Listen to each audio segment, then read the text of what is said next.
What appears to have been a gas explosion leveled a Grand Rapids home this afternoon, and thankfully, no one was home inside. 24-hour News 8's Marley Ginter is live out at the scene tonight, where investigators are still trying to figure out how this happened. Marley?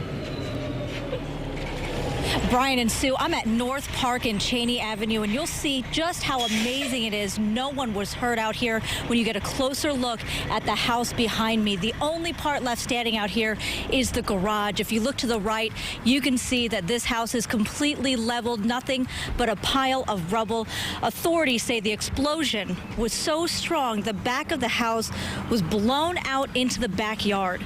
People started calling 911 around 1 o'clock this afternoon, reporting a strong smell of gas in the area. And then just minutes later, that explosion. Now, the explosion then caused a fire, and that's what actually leveled the home. We spoke with investigators out here today who stressed the importance of trusting your nose.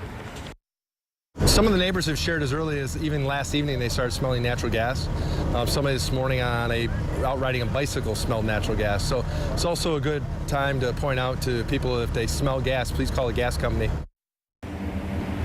Now, DTE Energy crews just finished digging out here. I did have a chance to speak with some of the workers. They say they are still investigating right now to try to figure out exactly what happened. As for the two homes on either side of this house, we've been looking at those. Not a lot of damage, but it was enough. That fire was strong enough to actually melt the siding. And I did have a chance to speak with a neighbor passing by out here who lives a block away. And she says that the explosion was strong enough to actually move one of the doors of her neighbor's home, so that door actually blew open and then blew shut. So that just gives you an idea of how massive this explosion was. Thankfully, everyone out here okay.